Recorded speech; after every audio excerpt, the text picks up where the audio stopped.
dia, good morning, buenos dias! Após a conquista do torneio Rivadavia Correia Meyer em 1953, que tinha um peso de mundial interclubes, o Vasco se remontava após o fim do Expresso da Vitória. O treinador Flávio Costa mirava a base do clube para que o gigante da colina permanecesse como protagonista no futebol brasileiro. Eu me chamo Rafael Garcia Assunção, um apaixonado pelo clube com a história mais linda do mundo, pois o mundo é Vasco.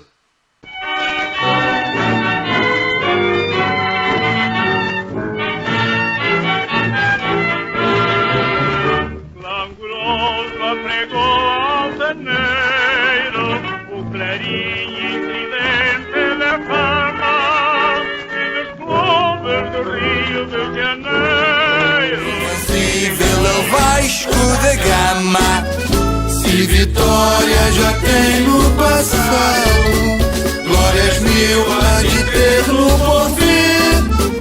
O seu nome é por nós adorado, como estrela no céu a fulgir. Avante então que pra vencer, sem discussão, basta querer. Lutar, os vascaínos de terra e mar, os paladinos, é mundial a sua fama. Vasco da Gama não tem rival, mais uma glória, lutar, vai conquistar para a vitória.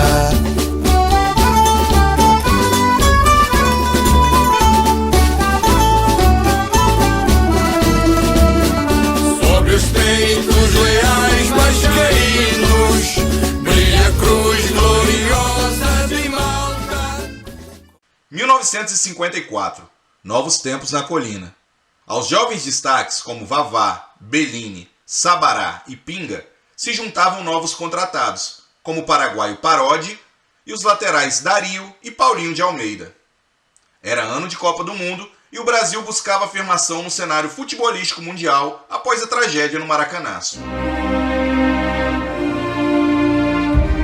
No torneio Rio-São Paulo, o Vasco foi apenas coadjuvante, terminando na 5ª colocação. Pelo Campeonato Carioca, também fracassou, acabou em 4º. Um fato marcante nessa temporada foi a perda de 2 invencibilidades jamais igualadas no futebol nacional. Entre fevereiro e março, a equipe cruzmaltina fez uma série de amistosos pela América Central.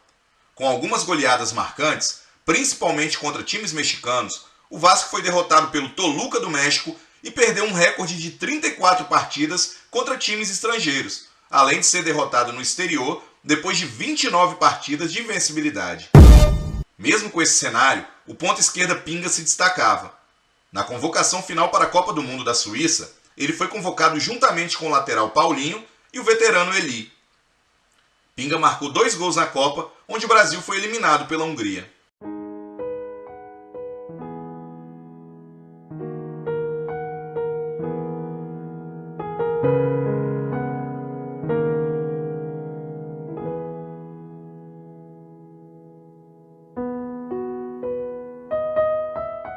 Uma curiosidade desse ano é que no dia 13 de abril, ali na Baixada Fluminense, na cidade de Duque de Caxias, nascia um rei.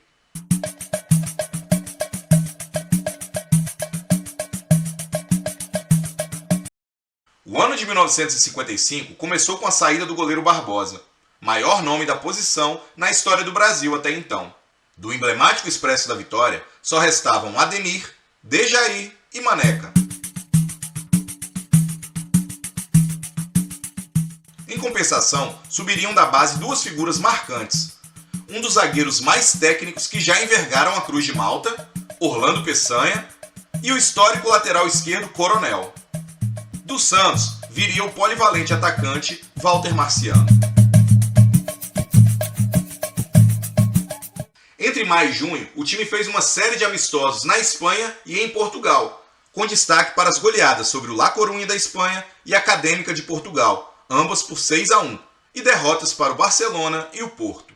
No Campeonato Carioca daquele ano, o Vasco terminou com a maior pontuação geral. Mas a nova fórmula do campeonato previa que os campeões de turno se enfrentassem, e o Vasco não conquistou nenhum dos turnos. Terminou na terceira posição e viu seu arquirrival Flamengo ser tricampeão. Naquele ano, o Vasco disputou o Torneio do Atlântico e ficou em terceiro lugar. O fato marcante foi que Zizinho, um dos maiores jogadores da história do futebol brasileiro e que fez história no Flamengo, disputou as 2 partidas do torneio com a camisa do Vasco da Gama, emprestado pelo Bangu.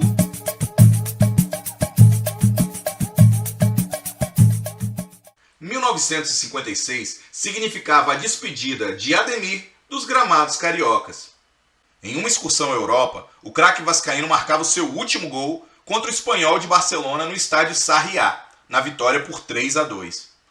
O último jogo seria uma outra vitória por 3-2, dessa vez contra o Sporting de Portugal, na inauguração do estádio José Alvalade em Lisboa, para um público de mais de 60 mil pessoas.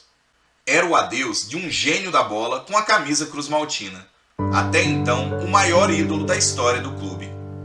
Se despediu com 301 gols em 429 partidas.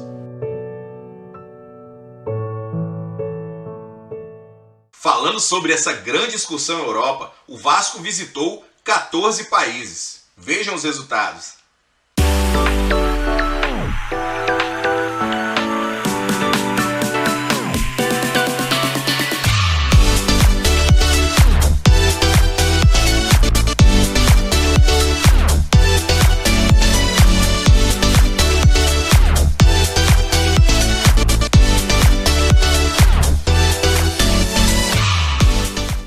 No retorno ao Brasil, em preparação para a disputa da pequena Taça do Mundo, o Vasco enfrentou novamente o Porto e venceu por 2-1.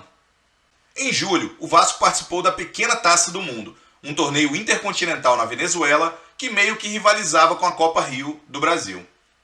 A pequena Taça do Mundo foi mais duradoura e o campeonato de 1956 foi a 5ª edição do torneio. O Real Madrid foi novamente campeão, assim como foi em 1952. E o Vasco da Gama ficou na 2ª colocação com uma campanha de 3 vitórias, 1 empate e 2 derrotas. Um dia após a final, o Vasco e o Real Madrid fizeram um amistoso celebrando o encerramento do torneio. O Vasco venceu por 2-0 e se tornou o primeiro clube não europeu a vencer um campeão europeu. No Campeonato Carioca, o destaque ficou por conta de Walter. O atacante fez 14 gols no torneio e ajudou o Vasco a conquistar o título carioca, evitando mais uma vez o tetracampeonato do Flamengo. No jogo decisivo contra o Bangu, o Vasco saiu perdendo, mas com a expulsão do craque banguense Zizinho, conseguiu virar com 2 gols de Vavá.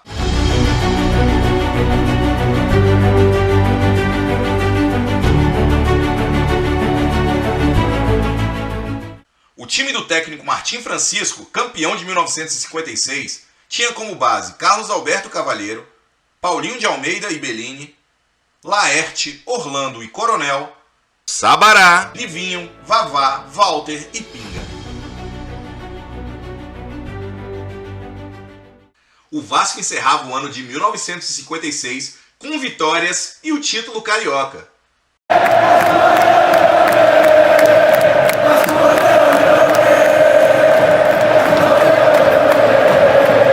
Mas a glória perante os olhos do mundo viria no ano seguinte.